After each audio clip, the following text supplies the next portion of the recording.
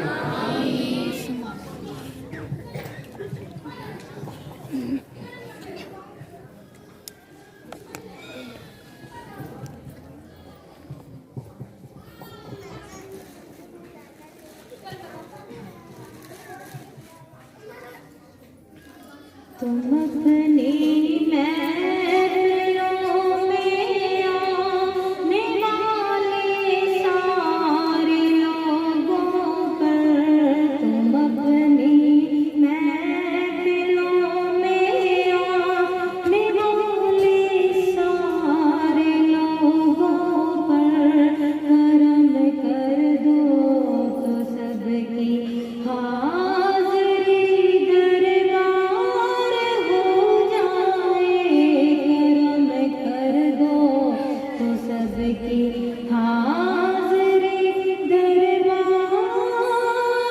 ہو جائے۔ کہاں تم اونچ سے اونچے، کہاں ہم نیچ سے نیچے،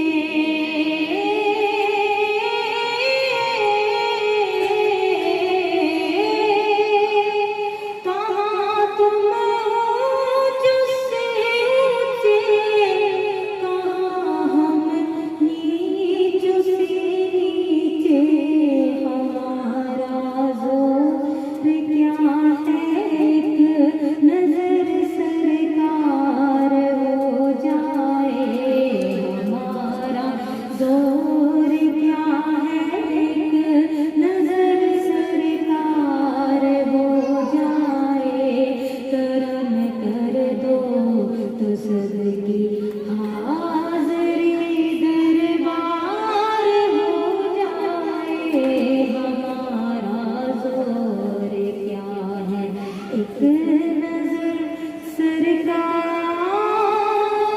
ہو جائے۔ غلاف کعب سے لپٹے چمک کر حجر اسود سے،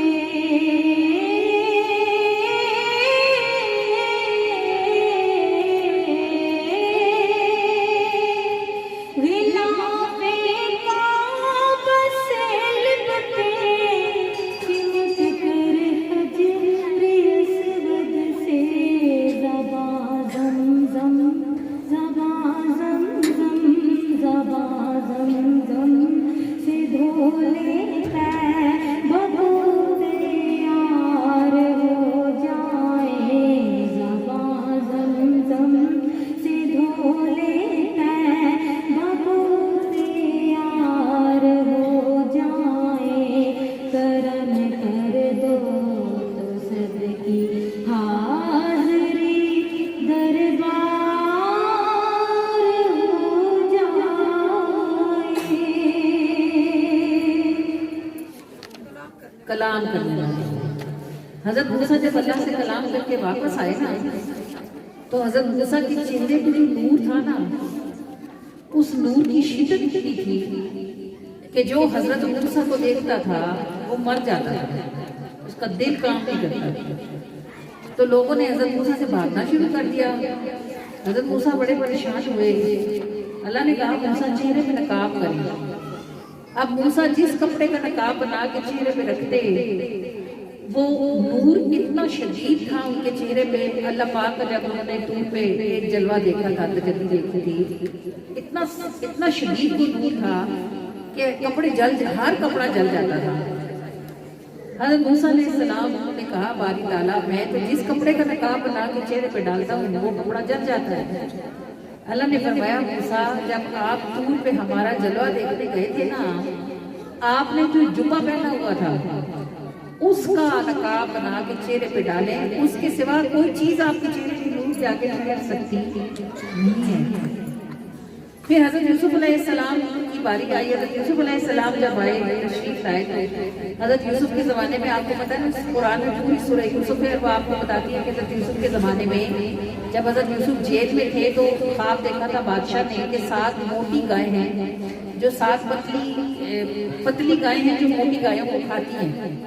تو حضرت یوسف علیہ السلام نے اس کی تعبیر یہ دی تھی کہ 7 سال خوب کھیتی ہوگی اور 7 سال قحط پڑے گا. تو اگر آپ مجھے نگران بنا دیں تو میں اس کو سنبھالوں گا.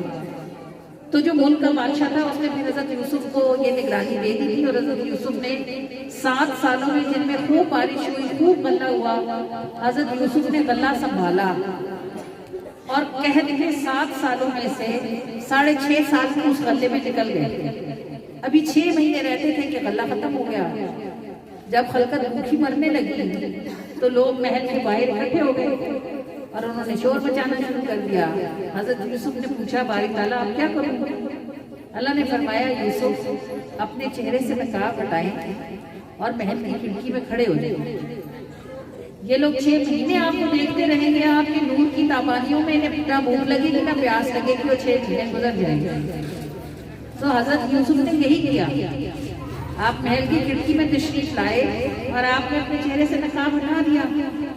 تو یوسف علیہ السلام کا حسن ایسا تھا کہ جب لوگوں نے حضرت یوسف کا حسن دیکھا تو نہ ان کو بھوک رہی نہ پیاس رہی اور ٹائم گزر گیا. اب آپ کو بتانا یہ مقصود ہے کہ موسیٰ علیہ السلام نے جو اللہ سے کلام کیا تھا وہ زمین پر وادی سینا میں کوہ طور پہ ایک جلوہ دیکھا تھا. صرف ایک تجلی. 70,000 مردوں میں ایک تجلی اللہ نے متوجہ کی. اور یوسف علیہ السلام کا جو حسن ہے وہ اس نے محمد کی خیرات ہے. اگر ان کے چہرے کے نور کا عالم یہ ہے تو پھر سوچے کہ وہ جو معراج میں جا کے اللہ تعالیٰ کے حریم خاص میں جا کر اللہ کا جلوہ کر کے آئے ان محمد مصطفیٰ کے چہرے کے نور کی تابانی کا عالم کیا ہوگا. اس کا کوئی جوڑ ہی نہیں بنتا نا. کسی نے کہا حضور علیہ السلام کا کوئی عاشق تھا نا, اس نے اپنے کسی دوست سے کسی سے بات کر رہا تھا. اس نے کہا یار موسیٰ کے چہرے پہ ایسا نور آیا تھا ان کو دیکھ کے لوگ مر جاتے تھے. اور حضرت یوسف جب نقاب اٹھاتے تھے تو لوگ اپنی انگلیاں کاٹ ڈالتے تھے. حضور علیہ السلام کا کیا حال ہے؟ وہ جو عاشق سن رہے تھے انہوں نے کہا موسیٰ کو دیکھ کے لوگ مر جاتے تھے. جب میرے نبی تشریف لائیں گے قبر میں تو مرے ہوئے زندہ ہو جائیں گے. نور محمدی کی شان کا عالم کیا ہے. اگر کسی کو موسیٰ کے نور کی تاب نہیں, کسی کو یوسف کے نور کی تاب نہیں, تو یوسف علیہ السلام اور موسیٰ علیہ السلام بے شک نبی ہیں, لیکن جو نور ان کے چہروں میں جلوہ گر تھا وہ نور محمدی ہی تھا. پھر حضور علیہ السلام کے چہرے کے نور کا عالم کیا ہوگا, نہ یہ بات کسی لفظ سے بتائی جا سکتی ہے اور نہ ہی کسی کتاب کی تحریر میں آ سکتی ہے. ہاں یہ ضرور ہے کہ نبی پاک صلی اللہ علیہ وآلہ وسلم کے وسط پر اللہ نے اپنی غیرت میں 70,000 پردے ڈال رکھے ہیں.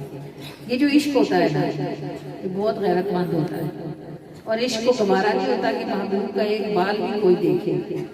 یہ تو اللہ نے ہم پہ مہربانی فرما رکھی ہے کہ اس کا پورا محبوب ہی ہمیں عطا فرما رکھا ہے. لیکن محبوب کے حسن پر اللہ کی 70,000 پردے ہیں محبوب کے حسن پر.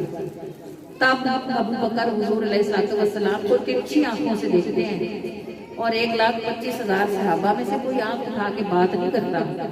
حالانکہ یہ وہ لوگ ہیں جن کو اللہ نے حضور کے ساتھ رہنے کے لیے چنا ہے, جن کی آنکھیں ایسی بنائی گئی ہیں کہ وہ حضور کا نور سہ سکتے ہیں, وہ بھی نگاہ اوپر کر کے دیکھ پاتے نہیں ہیں.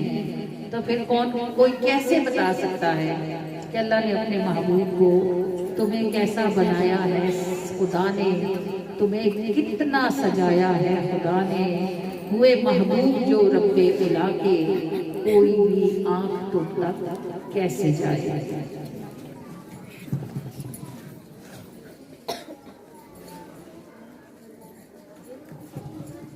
نور نے جب نور سے صدقہ اتارا نور کا, نور نے جب نور سے صدقہ